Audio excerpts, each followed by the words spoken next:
Governor, it's good to see you back in Prince George's County. Always great to be here. You're making this a habit, and we love it. This is an important day for us. As Barry said, this is an example of regional cooperation in an important area and bringing everyone together. I'd like to also thank a couple of folks who are here. I know we have our sheriff from Prince George's County, Sheriff Melvin High, right back here. Give him a round of applause. And we also have the delegate from this area, Delegate Geraldine Valentino Smith from the 23rd. I will keep my comments short because I'm looking forward to us signing this executive order of us once again all cooperating together, making sure that Maryland is the safest place that it possibly can be. This is great to have it right here in Prince George's County, kicking this off. So we're very pleased to have you all here. I want to also thank and recognize our Director for Homeland Security, Director Brian Moe. Give him a round of applause. With that, I'd like to bring somebody up here who, as I said, has made a commitment to Prince George's County and all of Maryland. But since I've become county executive, he's understood the tremendous responsibilities and challenges that we face here in Prince George's County, not only in education, but also in public safety. He's also been a leader in making sure that there's regional cooperation, that he understands that it is not just Prince George's County alone or Montgomery County alone or Anne Arundel or Ocean City, but we're all working together.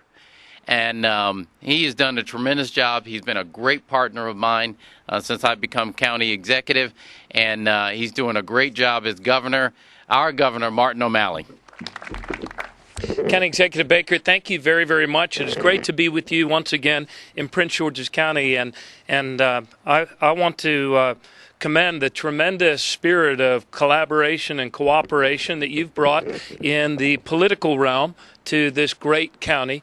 And thank you so much for adjusting your schedule once again. I told the county executive this is our fourth time in Prince George's County for an announcement in 2 weeks. I'd like to tell you that's due to a forethought and planning, but we're not capable of that yet, so it's just happy coincidence. But it is great to be with you in the shadow of state-of-the-art 911 center, a center that was built primarily by the people of Prince George's County, but also in cooperation and with some partnership from the state of Maryland as well. But it's a great center. I'm going to take a tour in just a few minutes with some of your public safety people who are rightly proud and very cognizant of the important job that they play in this county's future in safeguarding our safety. Let me acknowledge Superintendent Marcus Brown with the Maryland State Police, Fire Marshal Bill Barnard, Maryland State, who's our fire marshal, and also Richard Muth, our MEMA director, is here, and I didn't see Fred Robinson. Hard to have an event in Bowie without Fred Robinson. He must be doing other important mayoral things. I appreciate all of you coming here today. We are approaching this year the 10th anniversary of September 11th.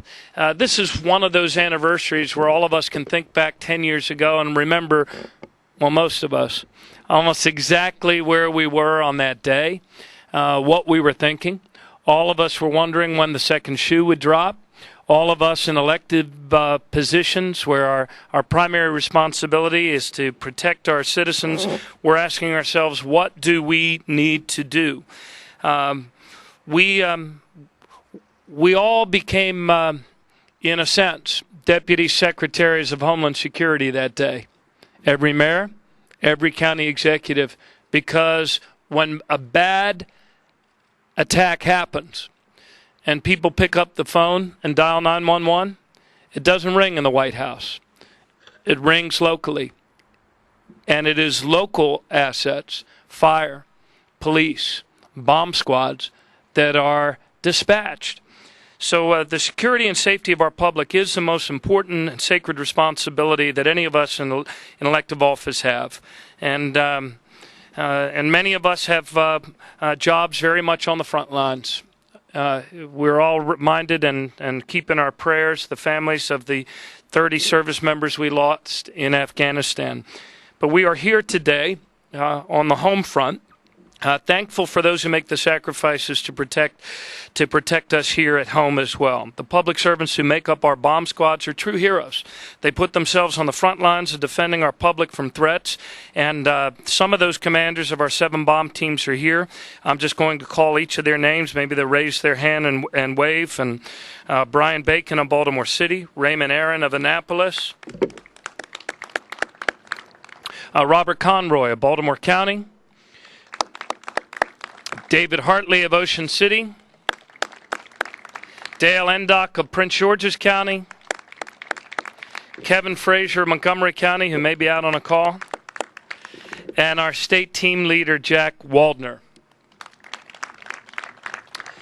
Together, we're here to recognize the hard work of those bomb squads and the good work they've done and the good work that remains to be done in enhancing our cross-training partnerships with other branches of our public safety infrastructure as we move forward in this new era of asymmetrical warfare and in order to make Maryland a safer, more secure, better prepared, and more resilient state. As we face this new post 9/11 world, we've known that we have some new threats and we have to meet them head on. We have developed and promulgated, promoted and pursued 12 core capacities. 12 core capacities for our state, for Homeland Security. And one of those 12 core capacities, along with interoperable communications and an operating biosurveillance system, is having bomb squads that are ready to deploy to every area of our state in a timely fashion. We have now had those deployed and redeployed and better trained in our state since 2007. Each of our 7 bomb squads goes through now the highest level of training with the most advanced and sophisticated equipment available, and they set the highest standards for themselves. For example, the FBI accredits bomb squads, and their rule is that a squad should be available on site within 4 hours of any call. Now, if you've made that call and you're waiting 4 hours for the bomb squad, you'd probably conclude that 4 hours is a bit too long. Well, our state and local bomb squads decided that 4 hours was too long. Collectively, they set a higher standard of arriving on site to all explosive-related incidents on average within 1 hour of notification, a fourth of the time required by the FBI accreditation. And sometimes, depending on where the call is, they get there a heck of a lot sooner than that. That's an average. They routinely meet the enhanced goal 95% of the time, in fact, in 2011, and that's including incidents in isolated places and non-urgent threats.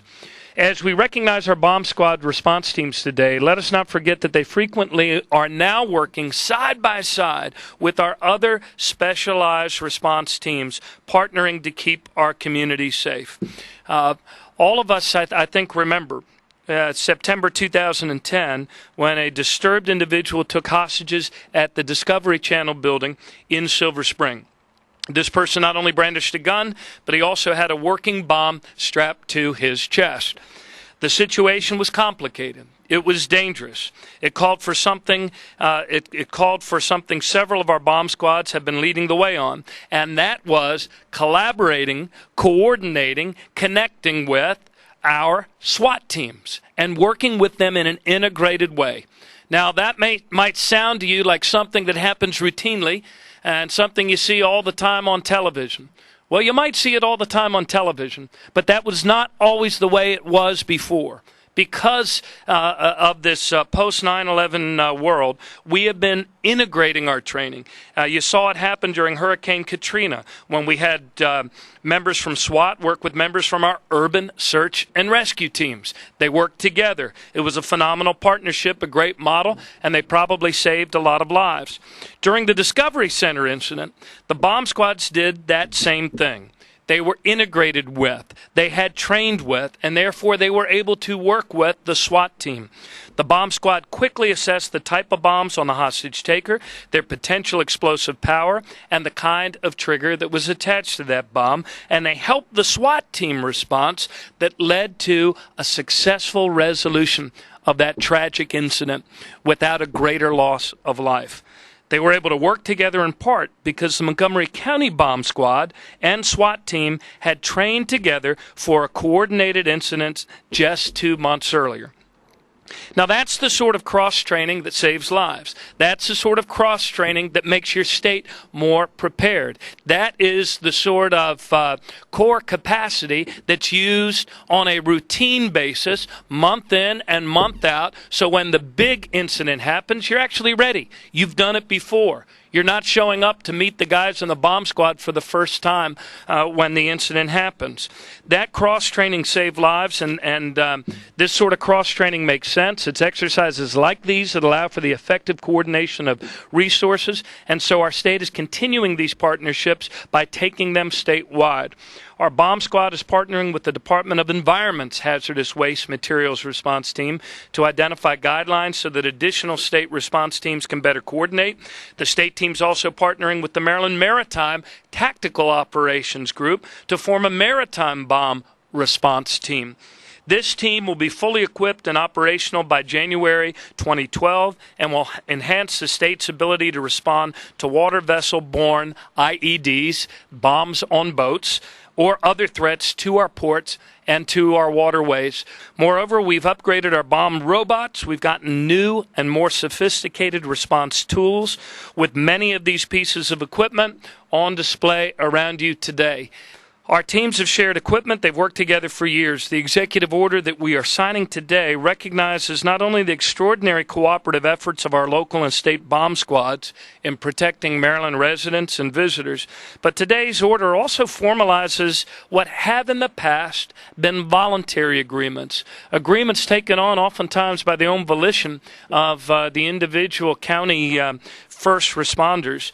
And we are going to turn this into a much more systemic and statewide manner of operating. Today's order formalizes those voluntary agreements the teams have developed since 2007 to coordinate and share resources and capabilities when called to respond to a bomb incident. And as we continue to strengthen the ties between our response teams, we continue to improve our ability to secure the homeland and to make Maryland a leader in homeland security. We really don't have a choice in this. Unless somebody comes up and moves the nation's capital, we are always going to be on the front lines of this new sort of conflict in which our country will be engaged for the next 100 years or more. One of the ways I choose to think about this new reality and how we respond is this. You know, in a person's own immune system, your immune system does not outnumber the amount of bad bugs that can infect your system. But your immune system is much better connected to itself, better able to coordinate, better able to respond in a holistic way to those threats when they do penetrate and enter your body. That's what Homeland Security and public safety preparedness is about today. It's about realizing the assets that we have in one another and doing a much better job of connecting those so that we can be better prepared, so that we can be more secure, and so that we can be a more resilient nation in responding to these threats whenever they arise, whether from man-made causes or natural causes. I'm so very proud of the efforts that all of these individuals standing behind you have undertaken over the last 10 years.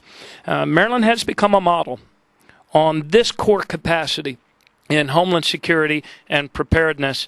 And ladies and gentlemen, I'm just honored to have the privilege to be able to back you up in the most important job that anyone in public service does. Thanks very, very much.